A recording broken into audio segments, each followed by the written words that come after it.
Кыргызстанские хирурги впервые провели операцию по смене пола. Осенью прошлого года пациент из Узбекистана приехал в Национальный госпиталь Кыргызской республики мужчиной, а уехал на родину женщиной.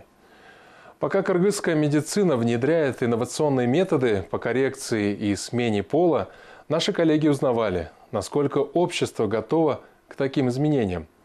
Об этом в сюжете наших коллег из Кыргызстана. Вот недавно она приезжала ко мне, вот после операции. Операция по смене пола прошла удачно. По словам врачей, пациентка чувствует себя отлично и уже начала жизнь с белого листа. Однако, чтобы сделать эту операцию, ей потребовалось доказать свое юридическое право на смену пола. Министерство здравоохранения обращался, официальное письмо его.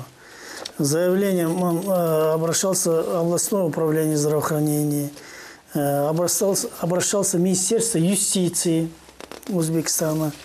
Заключение, значит, всех врачей, психиатров. И таким образом он везде ходил, но никто не стал его оперировать. И услышал, что здесь у нас производятся такие операции, и приехал к нам. После успеха этой операции в клинику за консультацией уже обратились 7 человек. Однако к хирургическим новшествам общество относится пока неоднозначно. В основном это религиозные люди, которые считают, что это Бог создал человека, и он должен остаться, каким оно есть. А мы считаем, что если у человека есть какая-то ошибка природы, они считают, что эта ошибка природы не бывает, а оказывается, бывает ошибка природы. И если при наличии аномалии развития, естественно, мы должны этот вопрос устранять. Есть и кыргызстанцы, которые прошли все стадии смены пола. 32-летний Алекс – один из них. Я говорю, сантехника, кажется, не докрутили. Мне сейчас надо будет докрутить опять. Алекс прошел через много операций и сложностей, чтобы доказать свое право быть собой. Но сейчас все формальности улажены, и можно просто жить. Его родные и близкие полностью разделяют его выбор. Я изначально просто хотел сменить документы. Я изначально хотел сделать операцию, и когда я понял, что это доступно, то я воспользовался первой же возможностью. Я сделал операцию, сменил документы. Сейчас я очень тесно общаюсь с родными, так что, меня приняли, и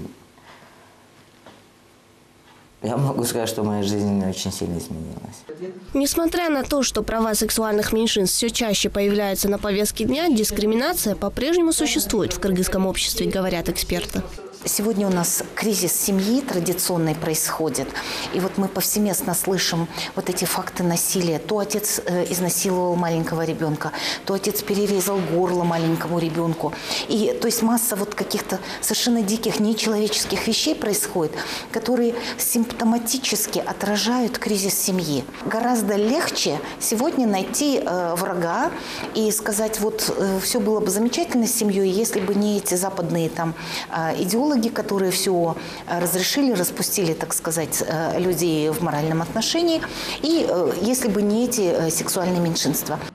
Международная организация Human Rights Watch недавно опубликовала доклад о насилии со стороны правоохранительных органов по отношению к геям и бисексуалам. Для доклада было опрошено 40 респондентов, которые в последние годы пострадали от действий сотрудников милиции.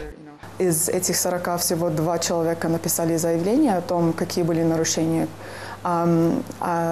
Нашей ключевых рекомендаций было о том, что было создано независимый конфиденциальный механизм, который бы создала условия для такой уязвимых групп подать заявление.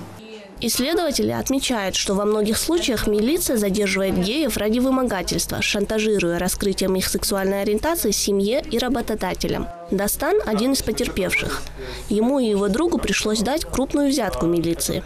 Мы испытываем насилие и дома, нас выгоняют. И на учебе, на работе, везде, на улице. Это постоянное издевательство, унижение, избиение, сексуальное насилие. И мы не можем обратиться, получается, в милицию, потому что если мы идем в милицию, нам отказывают при написании заявления. И не только отказывают, но еще в некоторых случаях и еще плюс дополнительно насилуют. Вот тебе демократия, пришло время вернуться к исламу. Дайте оружие, я бы его застрелил. Сейчас Дастан открыто заявляет о своей ориентации. Он понял из собственного опыта, что замалчивание проблем не решает их. Изменить ситуацию в обществе можно только своим примером, верит Дастан. Я был тоже скрытный, как и многие ЛГБТ, и я бы, наверное, оставался скрытным, где-нибудь работал в большой, там, не знаю, какой-то компании, закончил бы учебу. Наконец-то принял эту часть себя, понимая, что это не что-то, что это не отклонение. И понимаю, что с этим я буду жить всю жизнь. И нужно учиться быть счастливым, будучи геем. Реакция общественности на результаты доклада была неоднозначной. Министерство внутренних дел выступило с заявлением о голословности обвинений в адрес своих сотрудников. В интернет-пространстве пользователи поделились на два лагеря. Одни поддержали ЛГБТ, а другие стали угрожать расправой. Но тем не менее лед тронулся, и обсуждение прав сексуальных меньшинств в Кыргызстане уже началось.